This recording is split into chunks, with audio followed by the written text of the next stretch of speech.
திருமணம் செய்து கொண்டது தப்பா சரியா? நீ எனக்கு பொருத்தமானவன் தானா, நான் உனக்கு பொருத்தமானவள் தானா என்பதுதான் இந்த படத்தினுடைய மையம். திருமணம் என்பது முற்றுகையிடப்பட்ட ஒரு கோட்டை. உள்ளே இருப்பவர்கள் வெளியே வர துடிக்கிறார்கள், வெளியே உள்ளவர்கள் உள்ளே செல்ல தவிக்கிறார்கள். இதுதான் கல்யாணத்தை பற்றிய கான்செப்ட். தமிழில் பேர் வைத்தால் ஓடாது என்று யார் சொன்னது? ரோஜா ஓடிச்சே இந்தியா முழுக்க. பாகுபலி அந்த ஒரிஜினல் தெலுங்கு, அது தொடக்கம், பிகினிங் என்பதுதான் அவனுடைய பொருள். பாகுபலி மாறலையே, தாய்மொழியை விட்டு மாறலையே, அதுவும் ஓடிச்சு. நான் இதை குறையாக சொல்லவில்லை, என்னுடைய ஆதங்கமாக சொல்லுகிறேன். ஒரு தமிழன் என்ற முறையிலும் ஒரு சொல், நீங்க ஒரு தலைப்பு வச்சுட்டீங்கன்னா 1 கோடி பேர் அந்த தமிழை உச்சரிக்கிறான். மறக்காதீங்க, 1 கோடி பேர் படிக்கிறான், 1 கோடி பேர் சொல்கிறான், 1 கோடி பேர் அதை எழுதுகிறான். அந்த படம் பார்த்தாச்சான்னு சொல்லுகிற போது 1 கோடி பேரின் நாவில் தமிழ் புழங்குகிறது என்று நான் நினைக்கிறேன். இயக்குனர் காந்தி கிருஷ்ணா அவர்களே, தயாரிப்பாளர்களே, விடை கொண்டு போன தம்பி ஜி.வி. பிரகாஷ் அவர்களே, மேடையில் அமர்ந்திருக்கும் மேன்மைக்குரிய கலைஞர்களே, நாயகன் அவர்களே, நாயகி அவர்களே, துணை கதாபாத்திரங்களே, பாசத்திற்குரிய பத்திரிகையாளர்களே, ஊடக உறவுகளே, கலைத்துறையின் முன்னணி முகங்களே, உங்கள் அனைவருக்கும் எனது அன்பான வணக்கத்தை தெரிவித்துக் கொள்கிறேன். முன்பெல்லாம் நிறைய கேடயங்கள் பெறுவோம். 100வது நாள், 125வது நாள், 175வது நாள் என்று அவ்வப்போது வெற்றி விழாக்கள் நிகழ்த்தி கலைஞர்களுக்கும் தொழில்நுட்ப கலைஞர்களுக்கும் கேடயங்கள் வழங்குவார்கள். அது ஒரு காலம். அந்த காலத்தில் அதுதான் ஒரு திரைப்படத்தின் கொண்டாட்டம். நான் நடிகர்களை, நடிகைகளை, தொழில்நுட்ப கலைஞர்களை திரையுலகில் அதிகம் சந்திக்காதவன். எனக்கு அதற்கு வாய்ப்பே இல்லை. நான் பாட்டு எழுதிய பல நடிகர்களையும், என் பாடலை பாடிய நடிகைகளையும் பல பேரை நான் பார்த்ததில்லை. சில பேரை பார்த்திருக்கிறேன் என்றால் அது அந்த வெற்றி விழா மேடையாகத்தான் இருந்தது. இப்போது அது மாறிவிட்டது. அந்த கொண்டாட்டத்தை இப்போது பாடல்களின் வெளியீட்டு விழாக்கள் மட்டுமே நடத்தி காட்டுகின்றன. இது ஒரு கொண்டாட்டம். நம்மை நாம் அறிமுகம் செய்து கொள்வதற்கும், நம்மை நாம் நலம் விசாரித்துக் கொள்வதற்கும், ஓ இவர்தான் அவரா என்று புரிந்து கொள்வதற்கும் இந்த மேடை பயன்படுவதாக நான் நினைக்கிறேன். இந்த மேடையை கூட்டிய நண்பர் காந்தி கிருஷ்ணாவுக்கு என் வாழ்த்துக்கள். எவ்வளவு நேரம் வேண்டுமானாலும் பேசலாம் என்று தொகுப்பாளர் எனக்கு ஒரு சுதந்திரம் கொடுத்திருக்கிறார். அது உங்களை எவ்வளவு பாதிக்கும் என்பது எனக்கு தெரியும். அதனால் அவர் கொடுத்த சுதந்திரத்தை இந்தியாவின் சுதந்திரம் போல் நான் தப்பாக பயன்படுத்த மாட்டேன். நான் சரியாக பயன்படுத்தி சில நிமிடங்களில் என் கருத்துக்களை பதிவு செய்து விடைபெற வேண்டும் என்று ஆசைப்படுகிறேன். பேசுவதற்கு ஆசைதான், நல்ல கூட்டம்தான், எண்ணிக்கையில் அதிகமான ஊடகங்கள் இங்கே வந்திருக்கிறார்கள் தாம். இதோ இந்த மேடையில் அறிவாளிகளும் சாதித்த கலைஞர்களும் நிறைந்திருக்கிறார்கள் தான். ஆனாலும் கூட சபையறிந்து நேரமறிந்து பேசுவது ஒரு நாகரிகம் என்பதை நான் அறிவேன். சில செய்திகளை உங்களோடு பகிர்ந்து கொள்ள விரும்புகிறேன். முதலில் நண்பர் காந்தி கிருஷ்ணா அவர்களை பற்றி. நண்பர் காந்தி கிருஷ்ணா அவர்களை நான் 30 ஆண்டுகளுக்கு மேலாக அறிவேன். இதில் மிக முக்கியமான செய்தி, இந்த 30 ஆண்டுகளை நீங்கள் அடிக்கோடிட்டுக் கொள்ள வேண்டும். நான் 46 ஆண்டுகளாக திரையுலகில் இருக்கிறேன். 30 ஆண்டுகளுக்கு மேலாக நான் காந்தி கிருஷ்ணாவை அறிவேன் என்றால் நீங்கள் ஒன்றை புரிந்து கொள்ள வேண்டும். 30 ஆண்டுகளுக்கு மேலாக திரையுலகில் இயக்குனராக ஒருவர் இயங்கிக் கொண்டே இருக்கிறார் என்பதுதான் காந்தி கிருஷ்ணாவுக்கு இருக்கக்கூடிய மிகப்பெரிய பலம். அதுதான் அவரது ஆற்றல் என்று நினைக்கிறேன். 1000 பாடல்கள் என்று நான் எழுதிய பாடல்களை தொகுத்து 2011 ஒரு நூல் வெளியிட்டேன். முத்தமிழறிஞர் கலைஞர் அதை வெளியிட்டார். திரையுலகின் எல்லா இயக்குனர்களும் பாடகர்களும் அதில் கலந்து கொண்டார்கள். இப்போது 2ஆம் தொகுதியை தயாரித்துக் கொண்டிருக்கிறேன். 1001 பாடல்கள் என்று அதற்கு தலைப்பிட்டிருக்கிறேன். அது 1000 பாடல்கள், இது 1001 பாடல்கள்.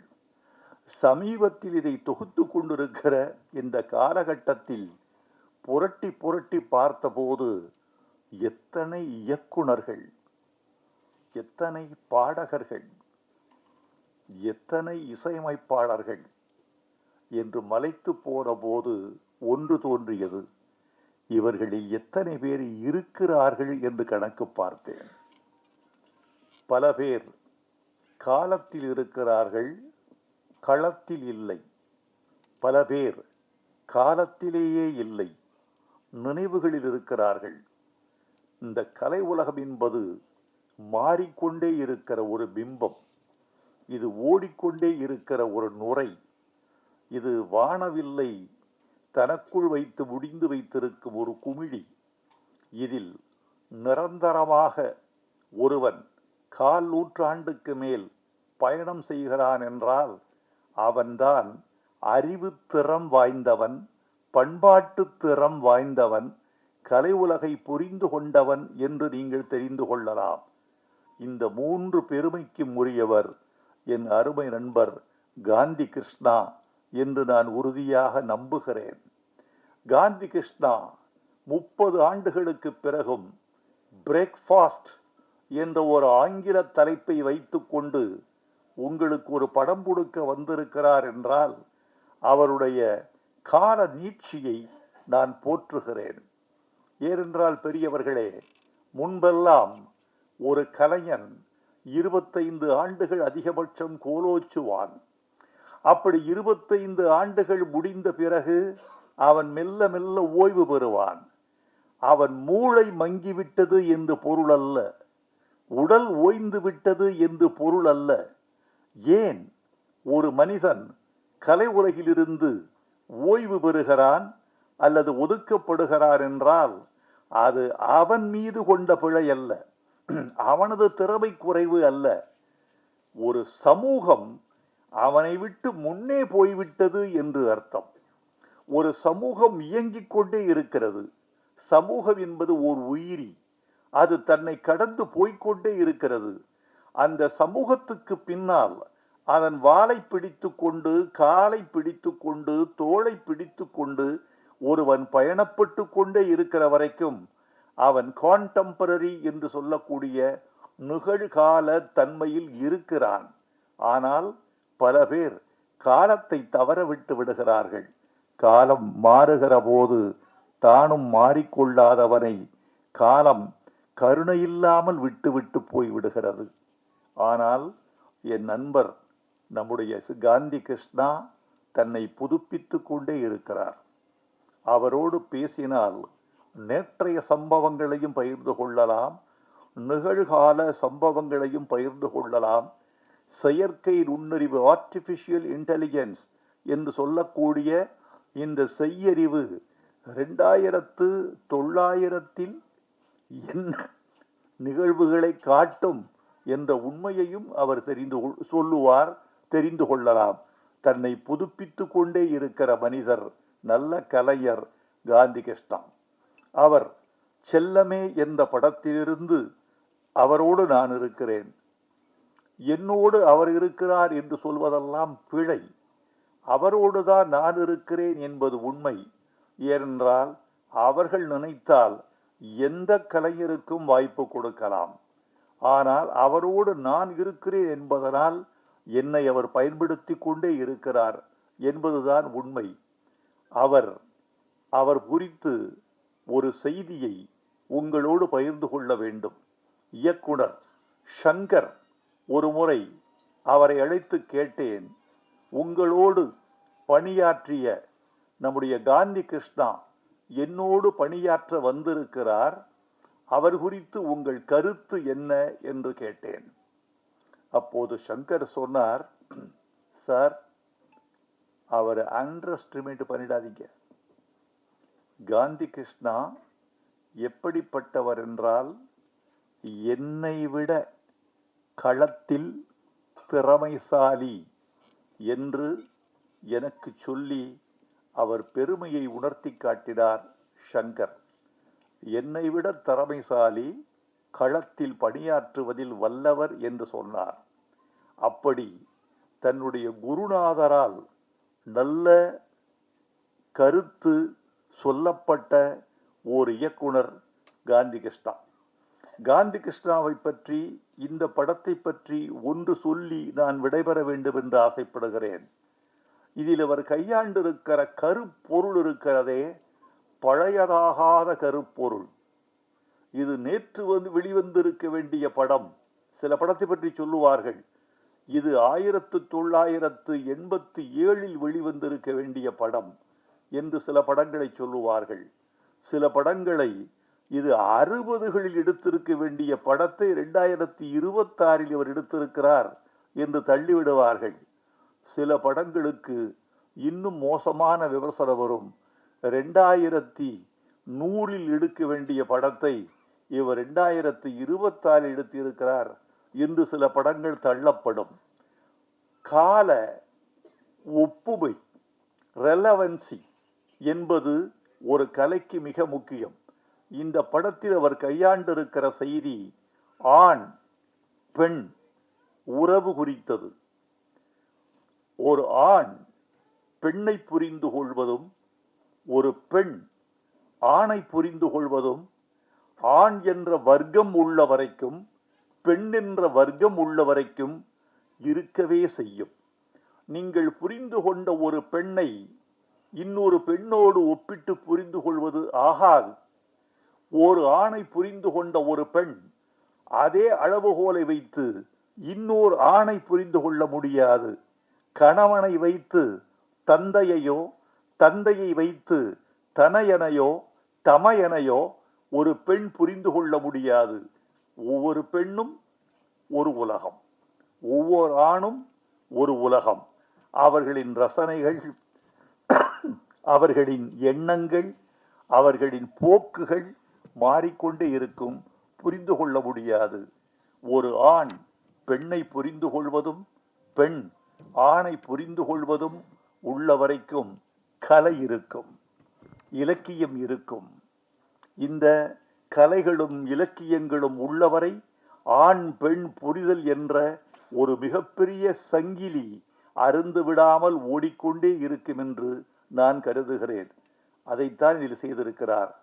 நடித்த நாயகனும் நாயகியும் இந்த படத்தில் தங்களை உணர்ந்து செய்திருக்கிறார்கள் என்று சொல்ல வேண்டும். இப்போதெல்லாம் நடித்தல் என்பது என்ன தெரியுமா தோழர்களே? நடிக்க கூடாது என்பது நடிப்பு. இவர் வாங்கின காசுக்கு மேல நடிக்கிறார்னு சில பேரை சொல்லுவார்கள். 1 லட்சம் ரூபாய் வாங்கி கொண்டு ஏன் 5 லட்சம் ரூபாய்க்கு நடிக்கிறாய் என்று சில பேரை விமர்சனம் எழுத கேட்டிருக்கிறேன்.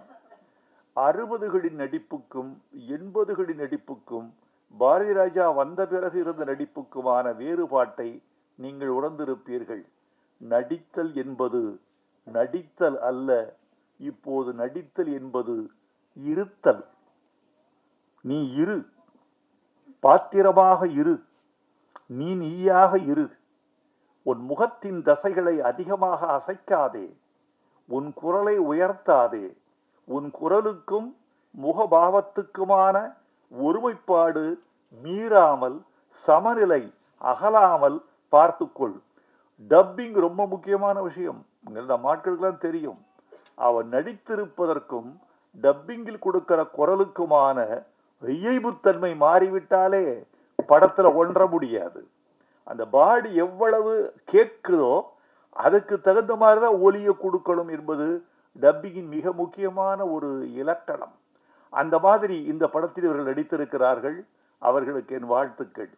திருமண வாழ்க்கையின் பிரச்சனை தான் இந்த படம். அகந்தை, ஈகோ, பணக்காரன், ஏழை, உன் நலன் என் நலன் என்ற பிரச்சனை தான் இந்த படம். இந்த படம் எனக்கு பிடித்திருக்கிறது.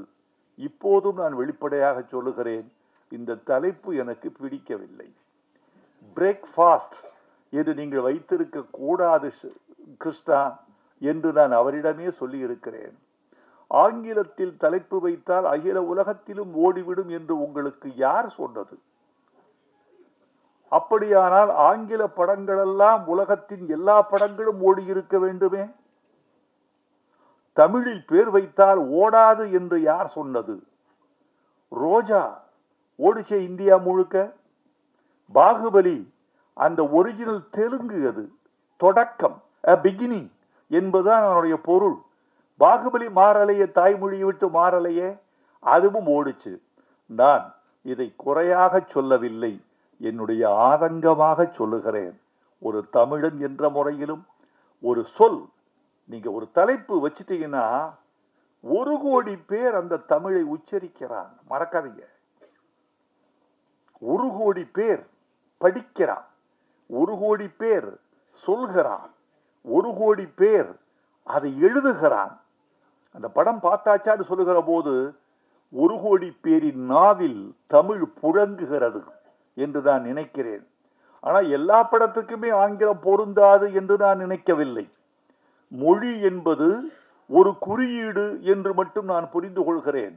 தமிழில் எடுக்கிற படத்துக்கு தமிழில் தலைப்பு வைக்க வேண்டும் என்று நான் இந்த நேரத்தில் அன்போடு கேட்டுக்கொள்கிறேன். தவிர்க்கவே முடியவில்லை என்றால், இப்ப ப்ராப்பர் நவுன், அமெரிக்கான்னு படம் எடுக்கிறீங்க, அது அமெரிக்கா தான். மருந்துகளின் பெயர்களை ஆஸ்ப்ரோ, அனாசின், பேனசைட் ஃபோர்ட், மாண்டல்சோர் என்கிற பெயர்களை எப்படி நீங்கள் தமிழ்படுத்துவீர்கள்? அதெல்லாம் ப்ராப்பர் நவுன். அது அப்படித்தான் இருக்கும், அது அப்படித்தான் சொல்ல வேண்டியிருக்கும். ஆனால் டாக்டரை நீங்கள் மருத்துவர் என்று சொல்வதில் உங்களுக்கு ஒரு தடையும் இல்லை. எ மேன் என்பதை ஆண் என்று சொல்வதில் உங்களுக்கு ஒரு தடையும் இல்லை. எனவே புழங்கக்கூடிய சொற்களை தமிழ் படங்களுக்கு பேர் வைக்க வேண்டும் என்று நான் அன்போடு கேட்டுக்கொள்கிறேன். திருமணம் என்பதை பற்றி ஒரு சொல். இந்த படத்துடைய பிரச்சனை அதான். திருமணம் செய்து கொண்டது தப்பா சரியா? நீ எனக்கு பொருத்தமானவன் தானா, நான் உனக்கு பொருத்தமானவள் தானா என்பதுதான் இந்த படத்தினுடைய மையம். திருமணம் என்பது முற்றுகையிடப்பட்ட ஒரு கோட்டை. உள்ளே இருப்பவர்கள் வெளியே வர துடிக்கிறார்கள், வெளியே உள்ளவர்கள் உள்ளே செல்ல தவிக்கிறார்கள். இதுதான் கல்யாணத்தை பற்றிய கான்செப்ட். இதுதான் இந்த படத்தில் நிகழ்ந்திருக்கிறது. ரொம்ப அழகாக கையாண்டிருக்கிறார், மிகையாக இல்லாமல் கையாண்டிருக்கிறார் காந்தி கிருஷ்ணா. காந்தி கிருஷ்ணாவிடம் இன்னும் சரக்கு இருக்கிறது, சமுதாய அக்கறை இருக்கிறது, பாத்திரங்களை வடித்தெடுக்கக்கூடிய நேர்த்தி இருக்கிறது. பாத்திரங்கள் எது மட்டும் பேசலாம் என்ற அளவீடு தெரிகிறது. எனவே காந்தி கிருஷ்ணா தொடர்ந்து படம் எடுக்க வேண்டும், தொடர்ந்து வெற்றி பெற வேண்டும் என்று நான் விரும்புகிறேன். இந்த படமும் வெற்றி பெற வேண்டும். இந்த படத்தில் நடித்தவர்கள் புகழ் வர வேண்டும். தயாரிப்பாளர், எங்களை நம்பி முதலீடு செய்திருக்கிறீர்கள், உங்களுக்கு நாங்கள் நன்றி தெரிவித்துக் கொள்கிறோம். ஒரு தயாரிப்பாளர் கிடைப்பது என்பது அவ்வளவு எளிதான விஷயம் அல்ல. இன்றைக்கு சினிமா உலகில் தயாரிப்பாளர்கள் இல்லாமல் எத்தனை நடிகர்கள், எத்தனை கதைகள், எத்தனை இயக்குனர்கள் காத்திருக்கிறார்கள் என்ற விவரம் உங்களை விட எங்களுக்கு அதிகம் தெரியும். ஒரு தயாரிப்பாளர் தான் இன்னைக்கு கர்த்தா. பணம் போட்டு நம்பி வெற்றியை சந்திக்கவும் தோல்வியை ஏற்றுக்கொள்ளவும் ஒரு தயாரிப்பாளர் தயாராக இருக்கிறார். அவருக்கு எங்கள் நன்றியை தெரிவித்துக் கொள்கிறேன். இந்த படத்தில் நீங்கள் வெற்றி பெற வேண்டும். தொட்டது துலங்கட்டும், காந்தி கிருஷ்ணா வெல்லட்டும். என் தம்பி ஜிவி பிரகாஷ் இசையமைத்திருக்கிறார். ஜிவி பிரகாஷ் ஒரு நல்ல நல்ல தம்பி. நான் திரையுலகில் ஆச்சரியப்படுவேன். எவன் ஒருவன் தொலைபேசி அடிக்கிற போது 3 மணி ஒலிப்பதற்குள் தொலைபேசியை எடுத்து தன் பெயரை சொல்கிறானோ அவன் வளர்வான்.